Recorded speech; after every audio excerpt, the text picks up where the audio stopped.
Desa Sindangsari terletak di lereng pegunungan, dikelilingi hutan lebat yang seolah menjadi benteng alami. Sepanjang tahun, desa ini diselimuti oleh kabut yang turun menjelang senja, menambah aura misterius yang tak terucapkan. Masyarakat di sini hidup sederhana, bergantung pada perkebunan teh milik juragan Adipati yang luasnya tak terkira. Pagi itu, sebuah kereta kuda sederhana memasuki desa, mengangkut sepasang suami istri yang baru saja pertama kali menginjakkan kaki di desa ini. Wina, wanita muda dengan wajah yang lembut dan tatapan sayu, duduk diam di sebelah Joko, suaminya yang berpenampilan tampak lesu. Mereka terpaksa meninggalkan desa asal mereka setelah sebuah fitnah keji menghancurkan reputasi Wina sebagai penari ronggeng. Sindangsari adalah harapan terakhir mereka untuk memulai hidup baru. Warga desa menyambut kedatangan mereka dengan sikap dingin dan waspada. Perempuan cantik seperti Wina yang pandai menari seringkali dianggap pembawa masalah, terutama oleh para istri di desa itu. Namun, Joko langsung mendapat pekerjaan di perkebunan juragan Adipati. Hidup mereka perlahan mulai stabil. Meski suasana aneh mulai dirasakan Wina di rumah kecil mereka yang berada di pinggir desa. Malam pertama mereka di rumah itu, Wina terbangun oleh suara tangisan-tangisan wanita lirih dan pilu. Seolah datang dari balik dinding bambu rumahnya, ia membangunkan Joko. Namun, pria itu hanya bergumam dalam tidurnya. Wina mengintip dari celah jendela, berharap melihat siapa saja yang menangis di tengah malam.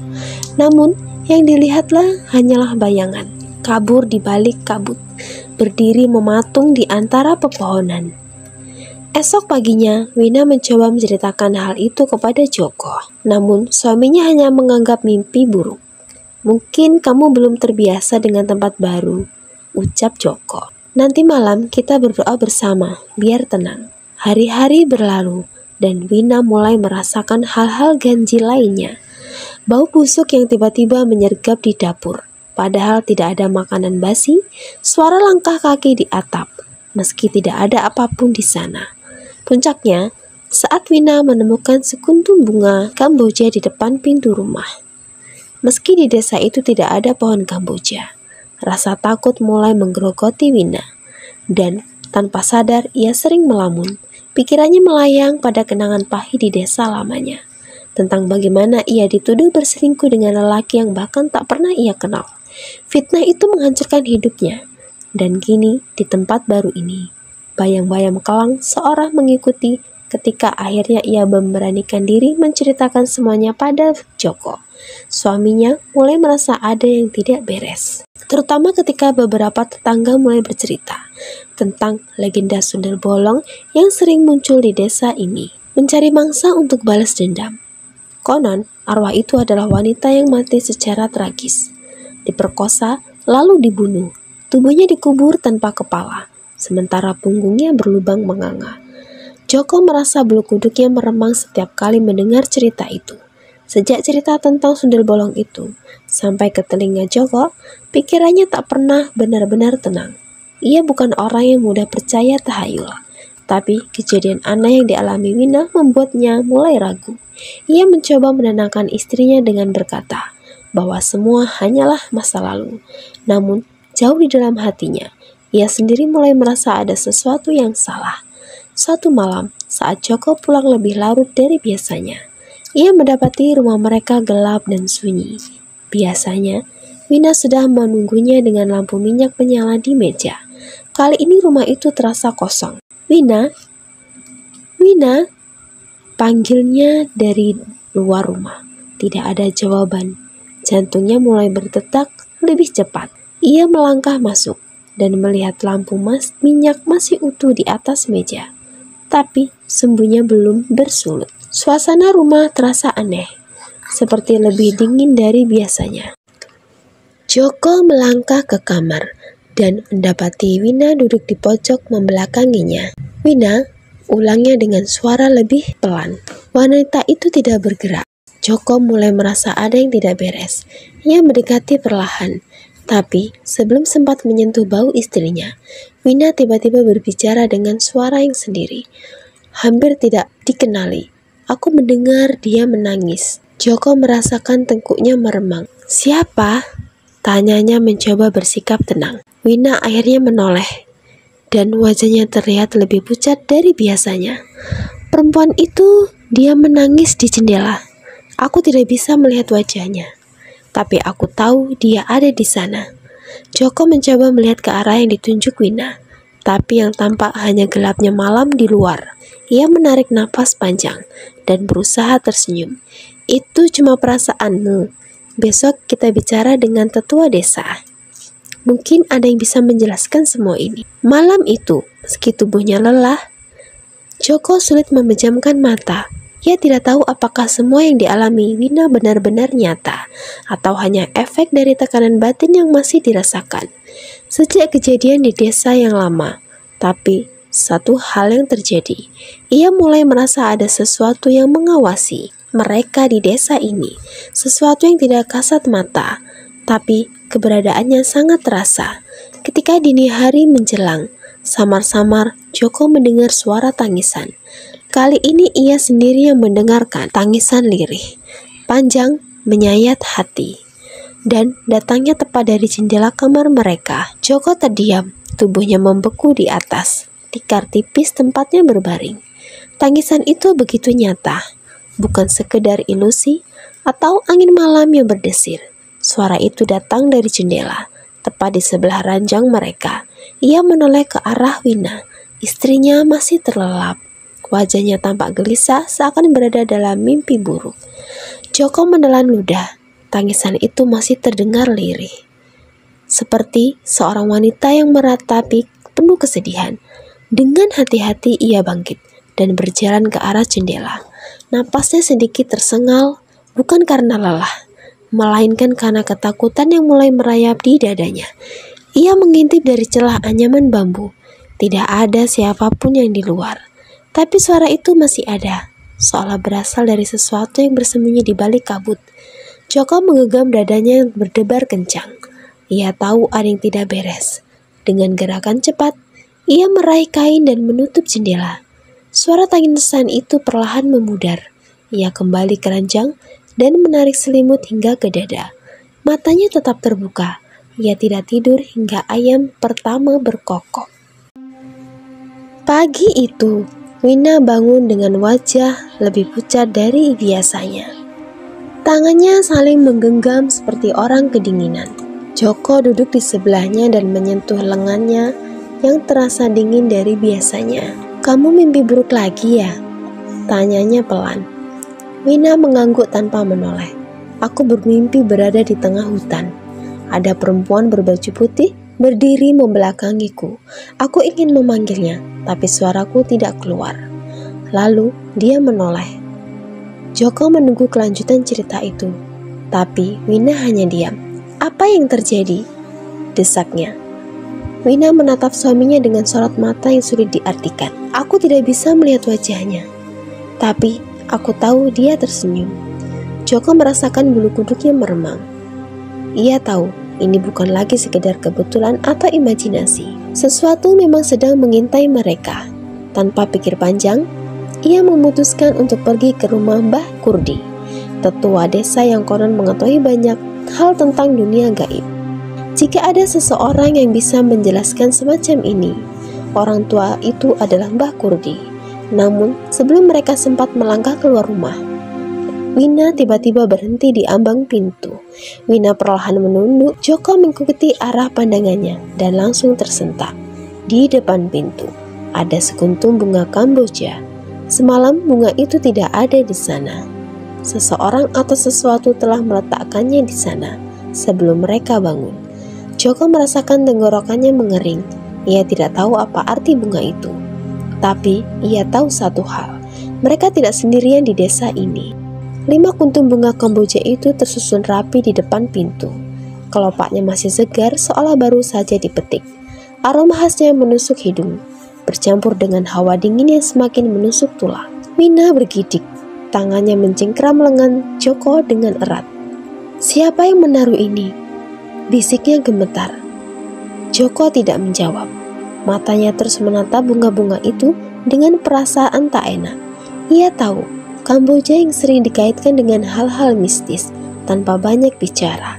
Ia menyingkirkan bunga itu dengan ujung kaki, lalu meraih tangan Wina. Kita harus ke rumah Mbak Kurdi sekarang. Mereka berjalan cepat melewati jalanan desa yang masih basah oleh embun. Warga mulai beraktivitas. Beberapa menoleh dengan tatapan penasaran melihat ekspresi tegang di wajah Joko dan Wina. Namun tidak ada yang bertanya. Rumah Mbak Kurdi terletak di ujung desa, di dekat hutan kecil yang jarang dilewati orang. Joko mengetuk pintu kayu tua itu dengan sedikit ragu. Mbak Kurdi berdiri di ambang pintu. Matanya yang sudah keruh menatap mereka dengan tajam. Kalian sudah melihatnya, bukan? Joko dan Ima saling berpandangan. Melihat apa, Mbah? Tanya Joko. Mbak Kurdi menghela napas panjang. Masuklah. Mereka duduk di ruang tamu yang sederhana. Bau dupa samar tercium di udara, bercampur dengan aroma rempah yang khas. Mbak Kurdi menatap Wina. Kamu yang diganggu. Wina mengangguk pelan. Sundel bolong, gumam Mbak Kurdi. Dia sudah lama di sini, menunggu seseorang seperti kamu. Joko merasakan dadanya berdebar lebih kencang. Apa maksud Mbah? Mbak Kurdi menyandarkan punggungnya ke kursi kayu. Dulu ada seorang wanita bernama Ranti. Dia penari ronggeng seperti Wina. Cantik, luas, banyak yang mengaguminya. Tapi suatu hari, ia menghilang secara misterius dan tidak pernah ditemukan. Warga percaya arwahnya tidak bisa tenang. Ia kembali sebagai sundel bolong, mencari orang-orang yang mirip dengannya. Mbak Kurdi menatap Wina lekat-lekat. Kamu mirip dengannya. Itu sebabnya dia tertarik padamu. Wina merasakan tubuhnya melemah. Joko meremas tangannya dengan kuat, mencoba menyalurkan ketenangan meski dirinya sendiri dicekam ketakutan. Mbah, bagaimana cara menghentikannya? Tanya Joko dengan suara bergetar. Mbak Kurdi tidak langsung menjawab. Ia menatap kosong ke arah luar jendela, seolah memikirkan sesuatu yang berat. Lawan dia, katanya akhirnya. Jangan tunjukkan ketakutan, karena semakin takut kalian, semakin kuat dia. Joko mengangguk, meski hatinya masih dipenuhi keraguan. Wina hanya bisa menggigit bibir. Di dalam hatinya, ia tahu satu hal.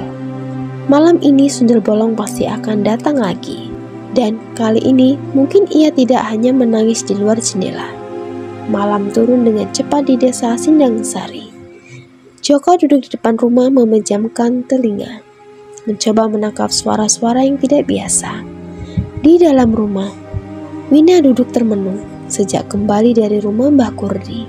Ia semakin sering melamun, tatapannya kosong seolah pikirannya berada di tempat lain. Joko melirik istrinya. Wina, kamu baik-baik saja? Wina tidak menjawab. Joko menghela nafas, lalu beranjak ke dalam. Baru saja ia hendak duduk di samping istrinya. Tiba-tiba tubuh Wina memegang. Abda yang memanggilku, bisiknya pelan. Joko merasakan bulu kuduknya meremang. Joko menoleh ke seliling. Tidak ada siapapun selain mereka. Angin di luar pun terasa lebih dingin dari biasanya. Tiba-tiba terdengar suara ketukan di jendela. Joko menelan ludah. Ia mencoba berpikir logis. Mungkin itu hanya ranting pohon yang terbawa angin. Namun saat ketukan itu terdengar lagi, ia tahu ada sesuatu yang tidak wajar. Wina bangkit perlahan, seperti orang yang sedang berjalan. Wina, jangan, bisik Joko. Tangannya hendak menahan lengan istrinya. Wina sudah berdiri di depan jendela. Tangannya terangkat untuk membuka tirai. Joko menahan nafas. Ia ingin mencegahnya, tapi tubuhnya terasa kaku. Seolah ada sesuatu yang menahannya untuk bergerak. Di luar jendela, di balik kabut tipis yang menyelimuti halaman rumah, berdiri sosok seorang wanita berbaju putih. Rambutnya panjang menutupi sebagian wajahnya. Matanya kosong, tapi bibirnya melengkung dalam senyuman aneh. Joko ingin berteriak, tapi suaranya tercekat di tenggorokan. Wina berdiri mematung, matanya terpaku pada sosok itu. Bibirnya sedikit bergetar, seperti hendak mengatakan sesuatu. Namun sebelum satu kata pun keluar, wanita itu tiba-tiba menghilang. Angin berembus masuk melalui celah jendela, membawa serta aroma busuk yang menyengat. Wina mengerjap, lalu tubuhnya melemas. Joko dengan sigap menangkapnya sebelum jatuh ke lantai. Jantungnya masih berdegup kencang, serta ia menyadari satu hal di ambang jendela. Kini terdapat setangkai bunga kamboja yang baru. Joko duduk di samping Wina yang masih pingsan. Napas istrinya lemah. Wajahnya pucat seperti kehilangan darah. Tangan Joko gemetar saat menyentuh dahi Wina. Di luar, angin bertiup makin kencang. Daun-daun kering berterbangan, menciptakan bayangan-bayangan aneh di dinding rumah. Bunga kamboja yang tadi ada di jendela kini sudah tidak terlihat lagi. Joko mencoba berpikir jernih. Ia harus melakukan sesuatu sebelum semuanya semakin buruk. Dengan langkah cepat, ia keluar rumah menuju kediaman Mbah Kurdi. Jalan desa gelap, hanya diterangi pandar lampu minyak dari beberapa rumah. Di kejauhan, suara burung hantu terdengar sayup-sayup. Sesampainya di rumah Mbah Kurdi, Joko mengetuk pintu dengan panik. Pintu berdiri terbuka sedikit. Dari celah sempit, sepasang mata tua menatapnya. Ada yang datang, gumam Mbah Kurdi. Joko mengangguk cepat. Wina pingsan, sundel bolong itu mendatanginya. Mbah Kurdi membuka pintu lebih lebar dan memberi isyarat agar Joko masuk. Di dalam, aroma dupa masih tercium. Sebuah lampu minyak redup menerami ruangan, menciptakan bayangan goyah di dinding. Dia sudah memilih, kata Mbah Kurdi sambil duduk bersila di lantai. Sundel bolong itu tidak akan pergi sebelum mengambil apa yang diinginkannya. Joko mengepalkan tangan. Apa yang harus saya lakukan? Mbah Kurdi menghela napas panjang. Bawa Wina ke sini sebelum tengah malam. Kita harus melakukan sesuatu sebelum semuanya terlambat. Joko mengangguk dan bergegas kembali ke rumah. Setiap langkahnya terasa berat. Jantungnya berdegup kencang. Bukan hanya karena ketakutan, tapi juga karena firasat buruk yang semakin kuat. Saat ia tiba di rumah, udara terasa lebih dingin dari sebelumnya. Pintu rumah terbuka sedikit. Joko menahan napas. Ia yakin betul tadi sudah menutupnya rapat. Dengan hati-hati ia mendorong pintu dan melangkah masuk. Ruang tamu kosong. Wina, Wina, panggilnya pelan. Tidak ada jawaban. Ia melangkah ke kamar. Pintu kamar juga terbuka. Di dalam, tempat tidur kosong. Wina tidak ada. Joko merasakan tubuhnya lemas. Keringat dingin mengalir di pelipisnya. Lalu ia melihat sesuatu di lantai. Setangkai bunga kamboja dan jejak kaki basah yang mengarah keluar rumah. Joko berlari keluar rumah. Kakinya gemetar, tapi ia tidak peduli. Ia mengikuti jejak kaki yang basah dan membekas di lantai. Semakin menjauh dari halaman rumah, menuju ke arah hutan di pinggir desa. Angin malam berembus semakin kencang. Ranting-ranting bergoyang seperti tangan-tangan tak kasat mata yang ingin meraih. Daun-daun kering berterbangan, menciptakan suara gemerisik yang mencekam. Wina, teriaknya. Hanya gema suaranya sendiri yang menjawab. Joko terus berlari. Hatinya dipenuhi ketakutan. Bukan hanya takut kehilangan istrinya, tapi juga takut pada kemungkinan buruk yang bisa terjadi. Jalan kaki itu semakin samar, namun sesuatu di bawah pohon besar menarik perhatiannya. Bunga kamboja, 5 kuntum tersusun rapi di tanah. Joko menelan ludah, tangannya mengepal. Ia tahu ini bukan pertanda baik. Tiba-tiba, dari dalam hutan terdengar suara isak tangis perempuan, pelan, lirih, tapi menyayat hati. Joko berbalik mencoba mencari sumber suara. Di antara bayangan pepohonan, samar-samar ia melihat sosok itu, seorang wanita berbaju putih berdiri membelakanginya. Rambut panjangnya menjuntai hingga hampir menyentuh lantai. Bahunya bergetar, seolah sedang menangis. "Wina," suara Joko bergetar. Wanita itu tidak bergerak. Joko melangkah perlahan mendekatinya. "Wina, ini aku, Joko." Wanita itu tetap diam. Angin bertiup lebih kencang. Udara di sekitar terasa semakin dingin. Joko menahan nafas. Hatinya berdebar keras. Ia berdiri tepat di belakang wanita itu. Perlahan ia mengulurkan tangan, ingin menyentuh bahunya. Namun sebelum sempat menyentuhnya, wanita itu tiba-tiba menoleh. Joko terpencet mundur. Itu bukan Wina. Wajahnya pucat, matanya kosong, bibirnya tersenyum lebar, dan gigi-gigi tajam yang meruncing. Dan yang paling mengerikan, di punggungnya ada lubang besar menganga, sundel bolong. Joko berlari, tapi tubuhnya terasa kaku. Keringat dingin mengalir deras di pelipisnya. Sosok itu mendekat. Tangannya terangkat. "Joko," bisiknya suara parau, seperti berasal dari dunia lain. Joko akhirnya bisa bergerak. Dengan seluruh tenaga yang tersisa, ia berlari secepat mungkin meninggalkan hutan. Meninggalkan suara isak tangis yang berubah menjadi tawa mengerikan. Ia harus menemukan Wina sebelum semuanya terlambat. Joko terus berlari. Dadanya sesak, kakinya hampir tak kuat lagi melangkah. Namun, ia tidak boleh berhenti. Di belakangnya, suara tawa itu masih terdengar, menggema di antara pepohonan. Jalan setapak di depannya semakin gelap. Dedaunan menutup langit, hanya menyisakan cahaya bulan yang samar-samar menembus celah ranting. Udara di sekitar semakin dingin, membawa aroma anyir yang menusuk tulang. Tiba-tiba, di antara kabut tipis, ia melihat sosok seorang berdiri di tepi sungai kecil. "Wina!" Joko berteriak. Wina menoleh perlahan, matanya kosong, tubuhnya gemetar, gaun putihnya kotor penuh lumpur. Joko mendekat. "Wina, ayo kita pulang."